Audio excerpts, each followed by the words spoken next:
welcome to another podcast, my Authentic You podcast, where your emotional and spiritual health matters.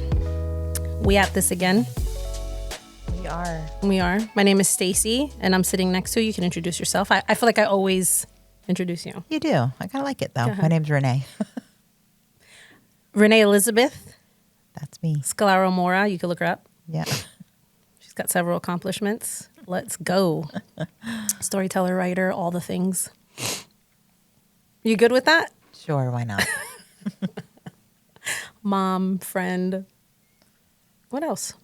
Former film critic. You're still on. I actually stumbled upon that some time ago. Where can they find your stuff? No, we're not doing that. Why? They're all old. I stopped doing it a long time ago. What was your favorite movie is it appropriate to say to critique or to, Sure. What is it called? That's fine. Teach me. My favorite one that I wrote was on, this shows you how far back this goes, Finding Nemo. Okay. That was your favorite? Yeah. Really? The title of my article was Love, Limits, and the Swirly Vortex of Terror. Oh my gosh. Of course. And dramatic. I am Marlon, I think, as a parent, or I definitely was back then, so I really identified. Okay. But my favorite experience going with sitting in the press section, I brought my husband and we went to see this movie called The Woman in Black that starred Daniel Radcliffe from the Harry Potter franchise. Okay. So I thought, it's PG-13, Harry Potter's in it, how scary can it be? Because your girl does not do scary movies. Stacy, it was so scary. I had to watch the whole thing. Like, my eyes were squinted so I could barely see, but I couldn't. If I had just been there on my own, I would have left. But I was obligated to write an article on it. Oof. And it was a funny thing when you were sitting in the press section, you never really had a reaction. Like, if it was sad, nobody was crying. If it was scary, nobody was yelling. This one, everybody was screaming. Like, screaming. It was so traumatizing. I slept with the light on for 2 weeks. No. And I was in my 40s. Okay. But it was very funny once I recovered. The Woman in Black? Yeah, don't watch it. Don't watch it, Google it, and we do not endorse that. We do not endorse that. I've never seen it, so. But it was a hilarious experience for me. Okay. There you go. We got a little bit of Renee Elizabeth background here. Is it okay if I call you Renee Elizabeth? I don't mind at all. Okay. It sounds very beautiful, but powerful, but I feel like you should be in this massive poofy dress. Oh my gosh, I'm down. But don't, you have to have your hands like this, and then you don't talk to anybody. And you have peasants. Oh my God. You're really little peasants. That is not the image I'm going for. Anyway, last week, or the last podcast that we put up, that we recorded, we were in the verse Proverbs 18:21. Mm-hmm.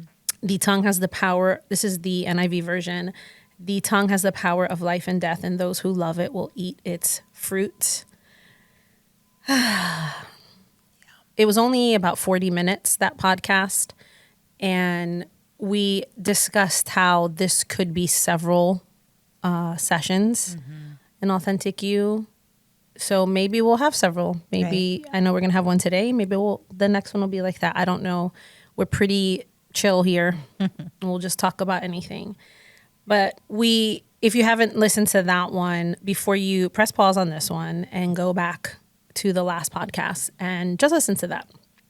Also, we'd love your feedback. So talk to us. There's a way they can talk to us on that, right? On the podcast? You can make comments. In the comments, yeah. Right. Or if you, on the YouTube, you can do that as well. Did you say on the YouTube? On the YouTube post, whatever. You know what? I'm on cold medicine. Oh, I do have to set the stage. For what you're about to hear. She is coughing up a storm right now. So if you hear coughing, we apologize. Yes.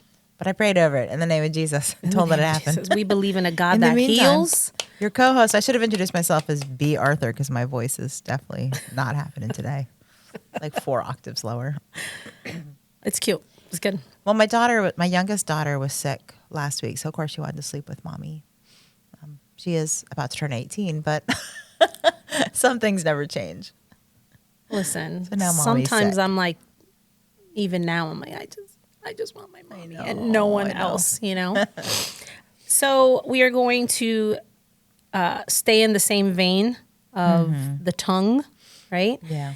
And this week we're going to talk about. We're going to talk. Well, last time we spent the whole session talking about gossip, which of course that could be 6 episodes of its own. But we're going to move on today, and I want to talk about judgments and judging. Everybody's favorite topic. Everybody loves to point out, hey, don't judge me. You're judging me. You're being judgmental. But again, how aware are we of how we are operating with a judging spirit or whatever you want to call it? Yeah. And it's slippery. It's a little devil. It was a big devil in my life. Yeah. So what we have in common is we see the same like mentor, coach, counselor thing. And she takes us through several lessons. I don't know. Is there 12 lessons? I can't even remember. 12 lessons that took 2 years to go through. So one of the, let me rewind. The first time I met with this woman, I was like, oh, okay, cool. And then the second time and the third time we were going through lessons and I was like, okay, cool. We were, there were some little things here and there that the Lord was revealing to me and to her. And it was really great. And then we got to the judgment part. And I was so angry because my coach had said, hey, we need to like land here. Yeah. Here's what I feel that the Lord is revealing right now, and I need you to recognize it. And she called me out on some stuff. And the initial feeling in the flesh was like, how dare you? Like, you don't even know me like that for you to say something like that.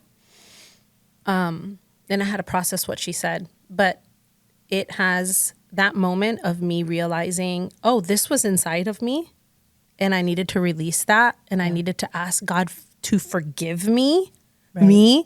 Because I'm, oh, these people hurt me. My parents did this. And I had to own some stuff. It was very life-changing for me. Absolutely. I think it took me 4 or 5 3-hour sessions to get through that chapter. Yeah. It was crazy. I was like, am I ever going to get past this? But there was so much in there that I didn't realize. Yeah. Well, okay, someone listening to that, they may think, oh, okay, that's dramatic. That's over the top. But I'm telling you, when you commit to doing the deep work of like, Lord, I really want you to gut me. You can't just like fly by these things. Because if he reveals something to us, we are accountable to that. And we have to now do something with it. Right. Now, we can fly over it and not talk about it, but that really doesn't bring any kind of transformation. That might change our behavior for a little bit. We may feel a little conviction here and there, or, but we wanted transformation. We wanted to be transformed. Right. So you had to sit in 5 sessions, 3 hours? Yeah, it was a long time. But the thing is, this stuff is so pervasive. And, I started this work at age 50, so it had a moment to grow. Hold on. You said this work. Yeah. Can you define this? What is this work for people that don't know Authentic You? You could call it, I don't know.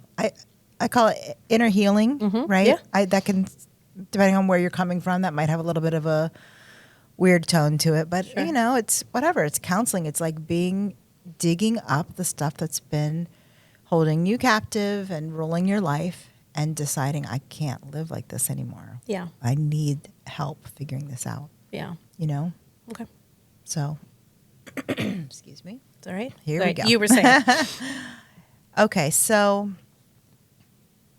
that chapter was on judgments and kind of how that creates a bitterness in you. Yeah. and it becomes like a lens through which you experience people. Yes. And it's very, very damaging to others, yes, but also to yourself. And I think that was the biggest thing for me, is understanding,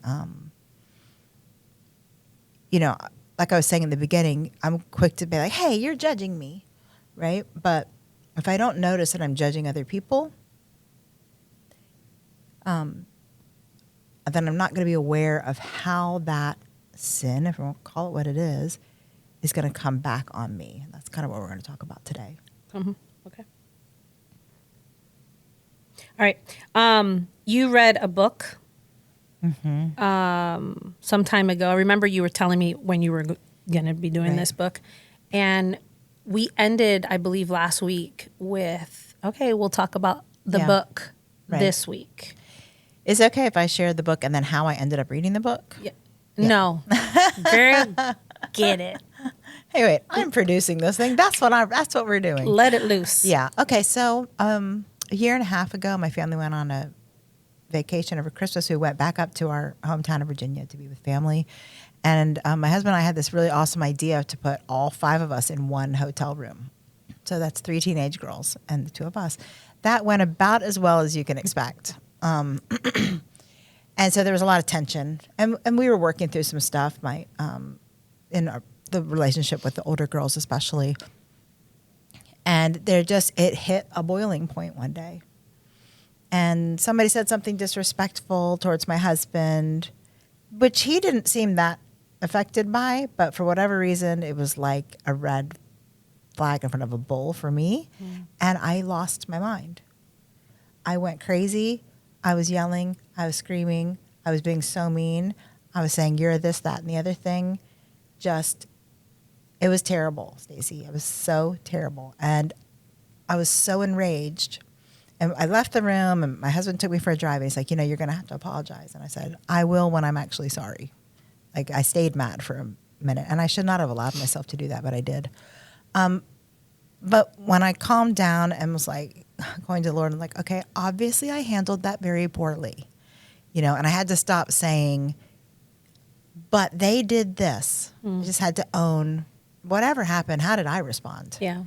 As I'm trying to own that and bring that to the Lord, and I'd already had all this teaching on judgments and stuff. I realized, of course, everything that came out of my mouth had been a judgment. And how incredibly damning and damaging it was to my child, adult or not. So that got me feeling like, man, girl, you have got to figure out how to control your mouth. It is just not enough to be like, well, I'm Sicilian and Irish, I can't help it. Like, get a grip on yourself. And so somehow I came across this book, The 40-Day Word Fast, and I was like, I'm going to read this. And it was really life-changing, really learning to understand what these kinds of words do to the other person and to yourself. Yeah. And then how to stop doing it and how to, be quiet. Stop speaking, Yeah. So that's how I got into the book. It was through this very horrible moment in our family history. But it really was life-changing. And so one of the earlier chapters is on judging. And hold on, press pause for a sec.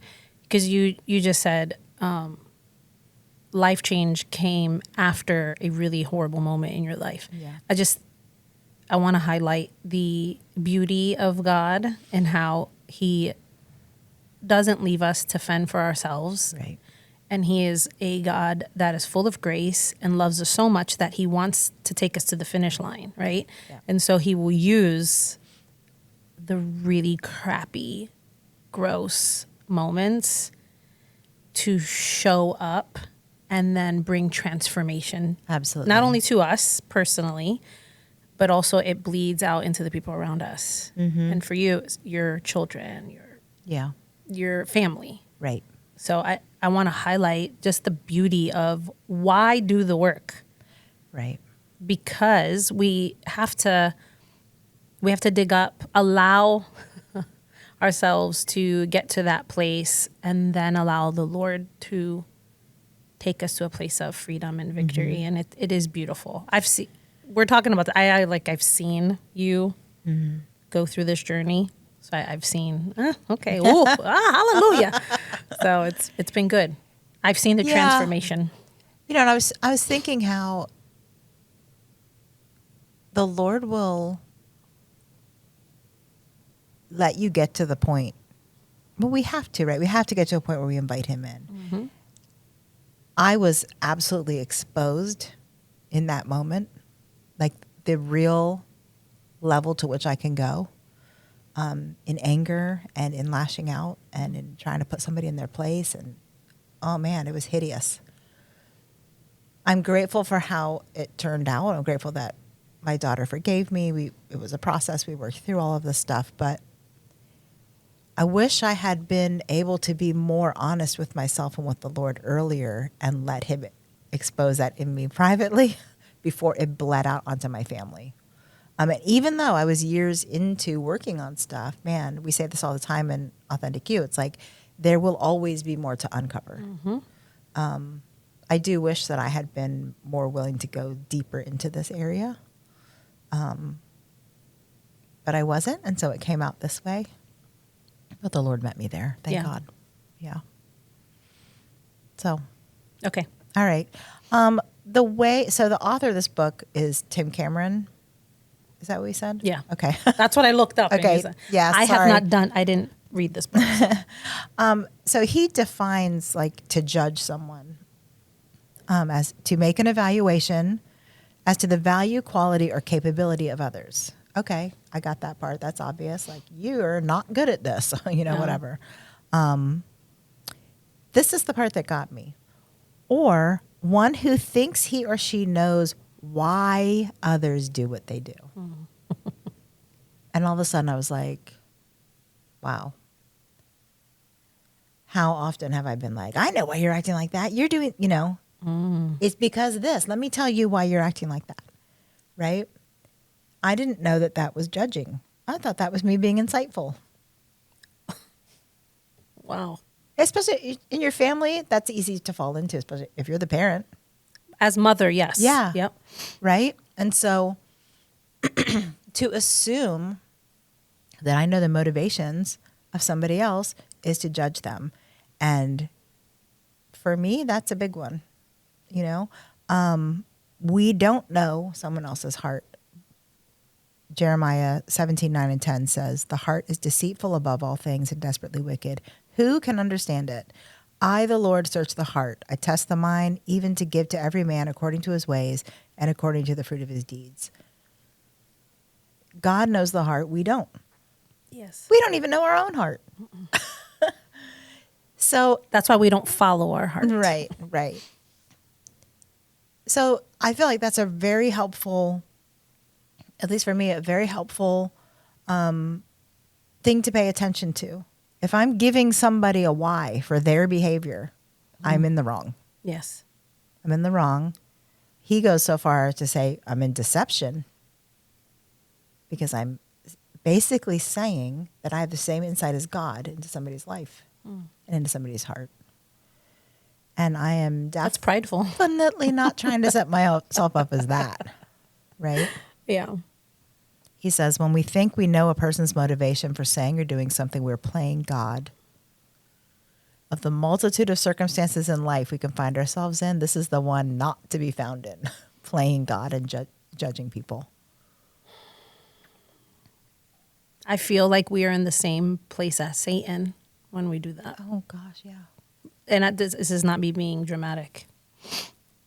I feel like we walk in his shoes when we try to be God. Yikes. Yeah. Okay. Not a good spot to be in. No. So Luke 6 talks about judging, right? Most people, if you're familiar with the word, have heard this one. Do not judge and you will not be judged. Do not condemn and you will not be condemned. Forgive and you'll be forgiven. I used to read that. This was a big thing that took me all those millions of hours to get through back in the day. I used to understand this as however you judge, like that's how you're going to be judged, right? But I thought that meant like in heaven. Okay. Like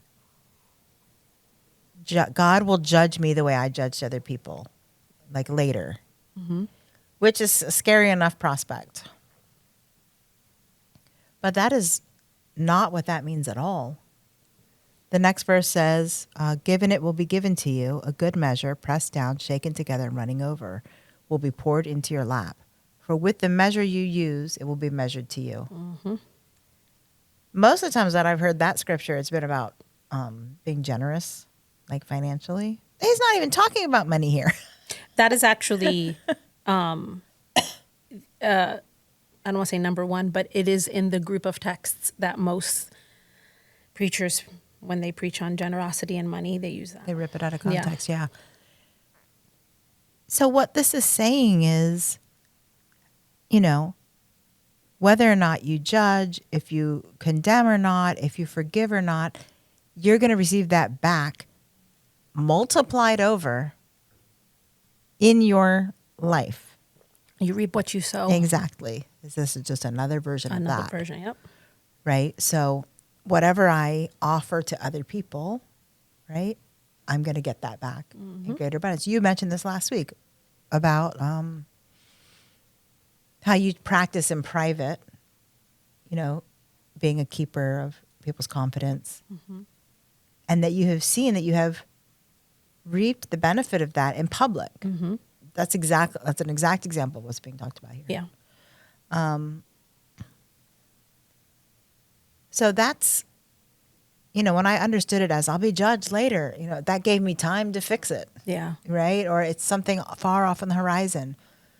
Yet I'm looking at my life and different areas of it that are in a shambles, and my relationships. I'm wondering, like, what the heck is going on here? Yeah. Well, what's going on here is I'm judgmental. I'm receiving that back. Yeah. And I'd love to talk more about just other practice, because that does sound a little out there, I guess. But I think if we could talk about some examples of what that can look like. Yeah. This kind of reaping and sowing in relationships, especially in terms of judgments. Yeah. So I see this a lot, actually. You know this. I want to be someone that people can trust. I use the word safe, you know, whether someone views me as safe or not. I strive to be someone that is a keeper, right? But I have been around people that, specifically women, because I'm around a lot of women, that I just cannot trust no matter what comes out of their mouth. It's just, wow, this is just really hard for me to trust you. And it's because of the way they speak about other people, whether it's in my presence or I kind of hear it from afar. They want it to get to know me. They want it to be friends with me, but I just could not. And several women have made it a goal over the past 10 years or so to kind of be my friend. And I've just had to say no, just because they weren't keepers of secrets, keepers of someone's confidence. Like they just were not like that. And so, you know, when we as people, and I'm talking about followers of Jesus, if we are so loose with the way we talk about each other, or real quick to judge someone's intentions, people are not going to want to be around you. Right. Or you're going to have the wrong people around you. So you may not be the consequence might not be that you're alone. Yeah. But it might be that you're in a room full of the same people like you. People that when you're not in the room will cast judgment on you and speak ill about you. And that to me is just such an icky place to be in. I love my season of life where I can feel like I can take a breath in my friendships and my relationships in general, knowing that I have tried my hardest to sow seeds of honesty and grace. And I have asked the Lord to forgive me for my seeds of judgment over the years. And he's been really faithful to me. And he sent really beautiful people in my life that are also safe for me, you know? So we reap what we sow. I've seen that in my own personal life. And I know for you, like, you have people in your life that you've done work on yourself, and you've now have new people in your life that are safe and love Renee as who Renee is. And that is just to me, the reward of submitting to God, asking the Lord to forgive us when we are in judgment. Like I see this daily here at Authentic You, right? Daily at Authentic You. Like we're like, this is a university. Right. Oh, one day it's like session 5, please. Right. But we have these classes, and like, we have a Multi Healthy Women starting next week, which is a incredible class. But the first class that we had, I have seen women in that class that they are reaping what they've sown, and I'm seeing it now in their marriage, in their motherhood, in their friendships. So I think I went off on a tangent. Yeah, no, that's okay. Quite possibly, but no, you're right, and you're giving like a positive example of sowing good things and reaping good things. I gave an example in our Tuesday night class of a kind of more of a negative side of things. Similar situation to what I was talking about on the trip over Christmas, where I just had a little moment, and I'm not trying to make my kids sound like monsters. They're not. They're just kids. But I said, 2 of my older daughters were sitting there, and I walked into a room. This was a couple months ago. And whatever it was that I said, they kind of look across their face. They kind of looked at each other, and it was one of those, oh, mom's so ridiculous type of moments that happen often. And it was not acceptable. But I stopped. I said, hey, girls, what just happened right there really made me feel disrespected. I said, but you know what? It's so interesting. I'm realizing in this moment, that's exactly how I treated my mother. That's how me and my siblings treated my mom when we were together. And that's why she was never very comfortable when we were all together. She felt ganged up on. And so I'm going to go right now, go deal with what I did to her with the Lord. And you guys need to do the same for yourself. You know? That's good. I told them to deal with their stuff more as a warning to like, hey, you don't want to be in my shoes in 20 years reaping this. Figure out what's going on in your heart. I got to go deal with what I own for how I treated my mom. That is now, I'm realizing it. I'm on the other end of it, receiving. Yeah. You know? My mom passed away a few months ago, so I didn't have the benefit of being able to call her and be like, hey, I realized that I thought you were being paranoid when you felt ganged up on, or I realized that we really did treat you that way, and I'm really sorry. I hope you can forgive me. I just had to deal with it with the Lord. It would have been way better to be able to deal with it with her, you know? So that can be what a reaping and sowing thing looks like. Absolutely. But I was not proud of myself, but thankful that my response to this moment of what I felt was disrespectful was the polar opposite of what had been a year and a half ago where I blew up, you know, and I was just like, I'm going to deal with how I put this into motion myself. Yeah. You know? Well, it's taking accountability, which it's very hard to do as a person.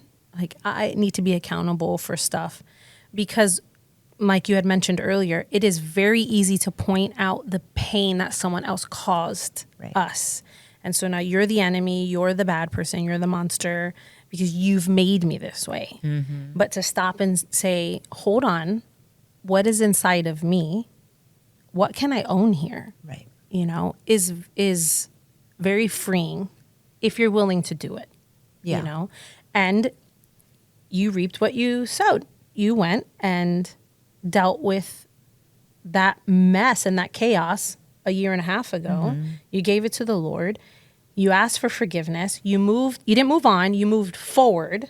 and allow the Lord to continue to search you. And look what happened. There was another moment where you could have blown up or had an attitude or said something because you felt you were justified because they disrespected you and you're their mother. And how dare they do that? But you chose the route of let me point out your sin in this moment and then look at my own. Yeah. You weren't judging them. No, it really felt more like, let me help you out here. Yeah. Because this feels bad. I don't want you to feel this later.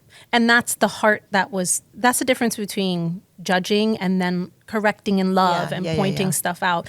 That's the difference between judging and then shepherding someone. Right. You know, if your heart was full of anger and bitterness and how dare you do that to me? Pride, you're in judgment. How dare you call that stuff out? But you wanted to shepherd them. And I've seen the fruit of your shepherding now, you know? Well, that's good news.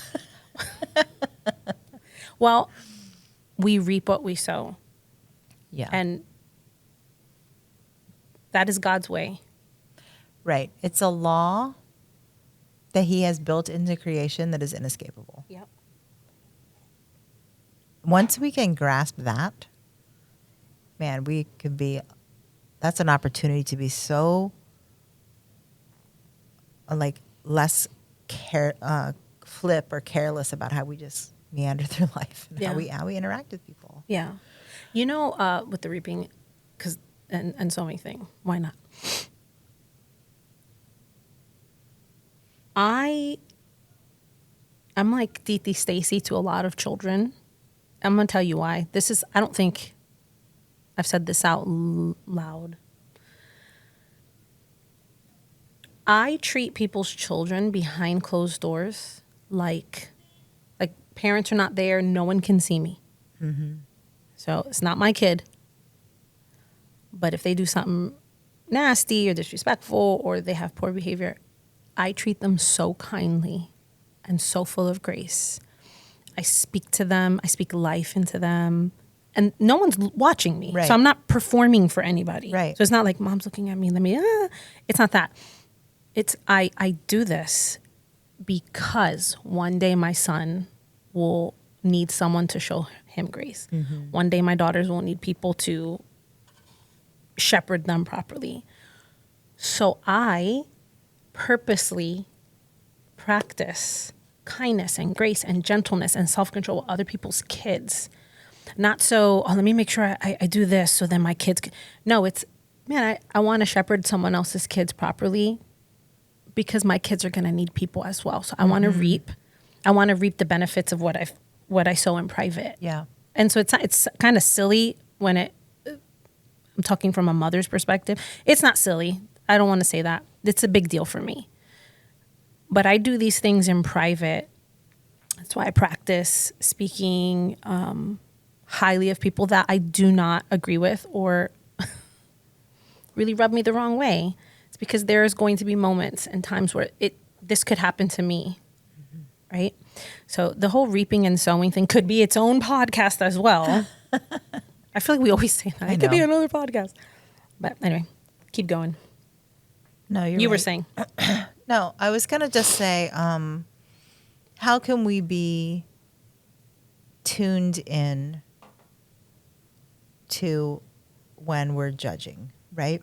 So on the last one, we talked about, if somebody, when we talk about gossip, if somebody walked in the room while I'm telling this story, would I feel caught? That's a pretty good indication that I should not have been saying that. So understanding some things to listen for in your own language that will indicate if you're judging, right? Because I think we do a lot more judging than we're aware of. Yeah. So one is if you're explaining somebody's intent to someone else or to them or to yourself. Yeah. They did this because I know why, ... So anytime that you find yourself explaining somebody else's motivation or intent, that's a no-go. Yeah. You do not know. Whatever you think you know, you don't. Yeah.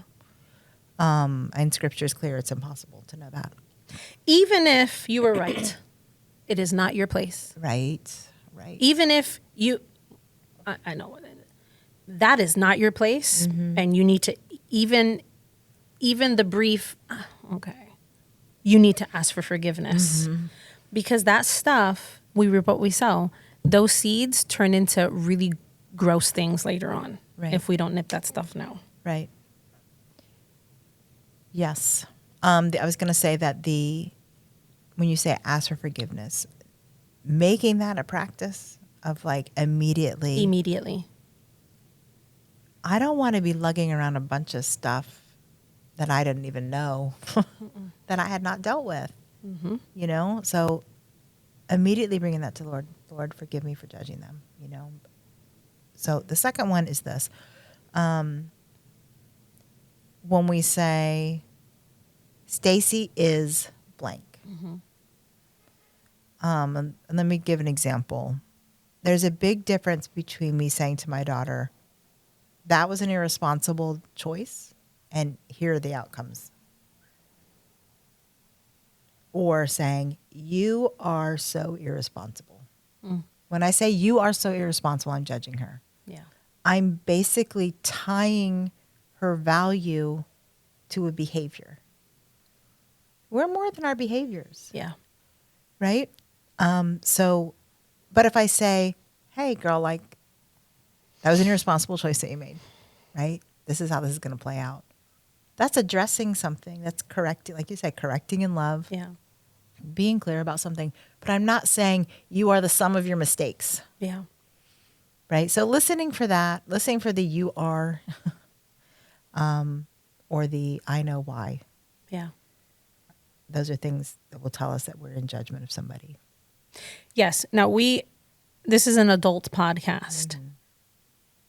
I want to highlight that as moms and dads, we need to do this as well with our little 4-year-old and 5-year-old and 13-year-old. And so let's just not say, you know, I have to practice this with my coworker or my older mother. Or no, with your 4-year-old and your 5-year-old, you are this, you are that. Oh, right. We have to be, sometimes, you know, I want to make sure that if you were a young parent, that this applies to you as well with your little babies and what you're speaking over them. You know, I've reaped what I've sown, and I've messed up a whole lot in their tween-age years. But when they were younger, I never addressed them. I just addressed the behavior, like not their personhood, but hey, this behavior wasn't appropriate. You know, that was irresponsible. That choice was irresponsible, like you said. Not they were something, and I have 2 extremely confident young girls. Yeah. That when someone says something to them, it might land a little bit, but they're like, wait, no, that's not who I am. Right. You know, so you do reap the benefits of this now if you practice this now. So whatever, if you're in your car, if you're at work, wherever you are, start today. Yeah. Start the inner. We don't like inner healing. Is that what you said? Inner work. I know. The I'm inner just saying work. somebody might have heard that term in a former setting and they don't like it. You don't have to call it that. No, call it whatever you want. Yeah. do it. Unfortunately, like I said, I was older when I started to get some help and start doing some work. And so unfortunately I had many years where I did interpret or like lay that on my kids. You are this, you are that. 2 of my girls have since also worked with our same mentor, and done all this work for themselves, which that was very interesting. It was a very interesting time. We were all 3 going through it together. It was like, wow, who is going to survive this? You know, but now it's in such a beautiful place as they've like come through that, and I've come through that, and you know, it's ongoing, but like we're able to deal with each other in a much more healthy way. I'm so happy for them that they did that work before they were married or had kids or any other people attached to them. Yeah. You know what I mean? So I'm very hopeful for their Absolutely. future. Yeah. You know, I didn't have this in my note, but we were talking about judging and then asking for forgiveness for that. Do you want to go down the path of forgiveness and judgment and how they're tied together? You can. Well, there's a lots of teaching on forgiveness. Like we have to forgive. We cannot withhold forgiveness from people. And then, of course, that's not a giving them an excuse for their behavior or whatever, Absolutely. releasing them from responsibility of whatever their offense was. But it is my responsibility Yes. to release forgiveness for that person. Part of this chapter that we were talking about that we did with our mentor was talking about forgiveness and judgment and how they go together. Yeah. That when somebody has hurt us and we have to forgive them, there's always a judgment attached to that. We have judged them. Yeah. It's almost, I can't even think of an example of where it wouldn't apply. But we're taught, okay, well, go look to the Lord, forgive them, ask the Lord to help you forgive them. But what I never had heard before was, and also in that process, ask the Lord to forgive you for judging them. Yeah. And once I realized that and started to practice that, I cannot believe what a game changer that was. And here's why. Because have you ever had a situation where you got to talk something out with somebody who had hurt you and you processed through what happened, went through the incident, whatever, and then you're like, at the end of the day, like, yeah, I forgive you, but you don't actually feel any different. I hear people say that all the time. I forgave them, but I still feel like, so I have to keep going back and forgiving them again and again. Okay, there's some validity there. But what I realized was you don't feel better or I don't feel better because I'm still holding on to the judgment of them. Example, years ago, my mom and I had this huge conflict. Well, I was an adult, but I was holding on to things from decades long. And so she said to me, she's like, let's get together. You're holding on to a lot of stuff. I am going to sit here and I'm going to let you tell me what these things are. And I was like, okay, yes, I finally get to say it all, you know? And one of my sisters had said, you probably need to do this. She's like, because every time something happens with mom and you start going off about it, it always leads to stuff from like 10 and 20 years ago. You're still talking about these things. And I'm like, oh, I'm keeping a catalog. Okay. So I got together with my mom. I listed all these like major hurts that I had had over the last, however many years, lots. And I was expecting her to defend herself, give me a reason why, all these things. And she just said, you know, some of that stuff I don't remember, but I'm very, very sorry. Will you please forgive me? Which made me more mad because I was really ready to go to town. You know what I mean? Like it didn't feel like I thought it was going to feel when she said, will you forgive me? And I had no choice. Of course I said yes, but I walked out of there still churning inside. Part of it was because, like I said, I expected her to fight me back and then I had things ready to say, you know? But what I realized later was because I never went to the Lord and said, please forgive me for judging my mom and like holding on to these judgments for the last 10 or 20 years. Once I did that, the weight that came off me, the release, the way that I was able to like stop talking about that stuff, stop reliving it. You know, does that make sense? It does. So cut 2 years later, my oldest daughter's like going through this process and she's like, I feel like I need to sit down and talk to you about some things. And I was ready. I remember I was talking to you about it. I was like, I'm getting ready to have the talk and I'm a little worried about how it's going to go because I know how it went with my mom. So she kept coming back around like, we're going to have this talk. We're going to have this talk. And finally, and she was upset about some different things and rightly so. But I told her, I was like, when we have this talk, honey, I will listen to everything that you have to say. And I'm going to tell you right now, I'm not going to defend myself. I'm not going to rehash it or try to explain it away. I'm going to just say, I'm so sorry and ask you to forgive me. I said, it's going to be up to you if you forgive me or not. But I'm going to tell you, you're not going to feel any different at the end of that conversation than you do at the beginning, unless you also release the judgments you have against me. And that's not being like, boo-hoo, you're judging me. That's naturally comes with this. We're human. It's what we do. But to say, I want you to be free from this. I don't want you to have a teenage daughter of your own and you're still mad at me from something that happened when you were her age. Yeah.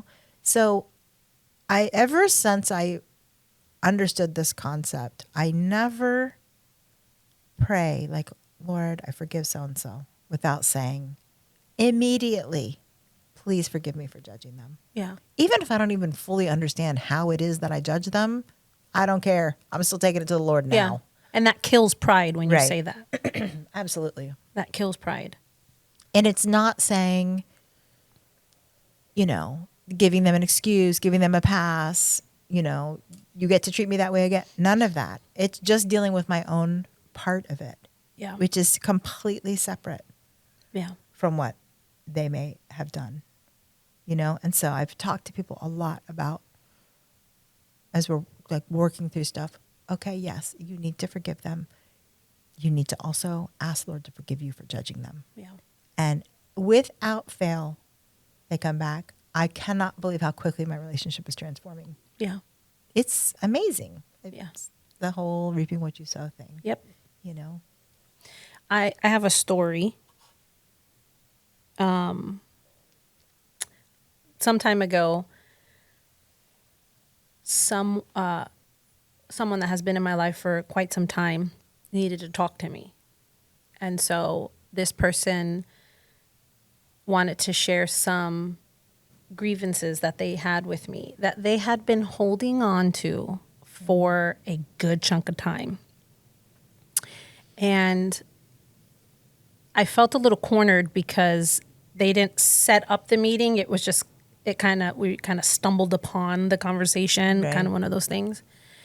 And I remember her sharing all these assumptions and all these things that she had been carrying, offenses, things that I had done to her, right? And she started listing things. And I remember feeling like, I have no clue what you're talking about. Mm-hmm. Like, I don't know. I do not understand what is happening right now. But I remember in that moment, I just felt the Holy Spirit say, listen to her, because I'm about to free her. But she was telling me things that I had done and that my husband had done that I said, I could have tried to defend myself and say, that's not what we were, that wasn't our intention. I'm so sorry. It wasn't like that. I was quiet, but not quiet with an attitude, not quiet like, okay, you know what now, sister? I was quiet because the goal in that moment was not for me to feel justified or to defend myself. The goal in that moment was for my fellow sister to experience freedom. And she needed to share the stuff that had been in her for years about me and my family. Wow. And so she needed to say what she had to say. And I was able to release that offense in that moment, right? Because I cared more in that moment about her freedom than me defending myself. Now, fast forward a couple of days later, and this is how the enemy works. You're driving, it's quiet, you're in the shower, it's just, you're by yourself, and you start remembering the things that person has accused you of. And I mean, it wasn't anything ridiculous. It was just, some things that were inside of her that she needed to get rid of. She needed to share with me. And I remember getting angry a couple of days afterwards, and I called a friend, and I was like, I'm really ticked off. Like, how dare this person say this about me? And as I'm I hear myself say this out loud. I'm like, hold on, Lord, forgive me, because you gave me an assignment in that moment. You wanted your daughter free, and I'm over here trying to feel some kind of like I want some revenge. Like I need to call her. I need to correct her thinking. It was like all these things started popping off, and it's like, wait, the ultimate goal for all of this is for us to experience freedom, that we would able to see and experience God in a deeper way. She released an offense and then even asked me to forgive her for dumping on me. Right. Right. And it was a beautiful thing, you know. Our relationship now, it's really cool. Like she's able to tell me I'm not a horrible person, so it's not like, you did this, Stacy, but you can feel a difference. Yeah. I don't know how to explain it, but there's like this feeling, this like thing that is this curtain that is now just pushed to the side, and we can see each other as sisters in Christ, and we can coexist and know, hey, you can trust that if I ever do something, you can tell me, or vice versa. It's very freeing, but you'll never experience what we're talking about if you don't take the first step of being accountable for your stuff. Right. Yeah. So, Merry Christmas. Thank you. Yeah, I know what you mean about it's like the atmosphere changes. I know that when I talked about my daughters and I kind of working through our stuff and all kind of simultaneously, there was a heaviness, I remember coming to you because something happened positive. I didn't really know what it was, but it was after that Christmas thing, and when I had done this 40-day word fast, I needed to shut my mouth for a while. I remember coming to you and saying, something broke, like in a good way. Something has broken in my home. And there's just like air in the house again. We can breathe around each other. Yeah. We're not always just like on guard. And I don't know, it's a beautiful thing. And what's sad is this is our issues between us as people, like we're complicated, right? Our issues can be complicated, but God's solutions are actually pretty simple. Yeah. It is pretty simple. Yeah. If we would just, put them into practice. Yeah. So, I wanted to talk about sarcasm and criticism, but I think maybe we don't do that today. That'd be a nice third part. Yeah. Sarcasm. Because sarcasm, that's going to go off. I'm going to go off, or it's going to go off. Oh, man. Maybe both. Really gets me. I know. Okay. Yeah. All right. We can wrap this up. Yeah, let's do it. Yeah? All right. I want to put this out there. We have an Instagram page, My Authentic You. And then we also have the church page, My Authentic Church. So we're on Instagram, so you can check us out. We're also on, we have a YouTube channel, My Authentic Church. And there's a podcast section. So you can watch this if you're listening to this. Yeah. You can watch it. I love watching podcasts. And then you can also reach out to us. We have an email. What is our email address for people that want to connect with us? I think it's AuthenticYou, YOU, at myauthenticchurch.com. Yep. So we'll answer that if you have any questions or any prayer requests. Yeah. We could definitely do that for you. So reach out. Yeah. And, okay. We'll end with this. Shut your mouth. Go hit it. Okay. Hitting. Shut it in the name of the Lord. Amen. 40-day word fast. 40-day. Maybe we can do something like that soon with the people. But we will see you next time. Love you guys.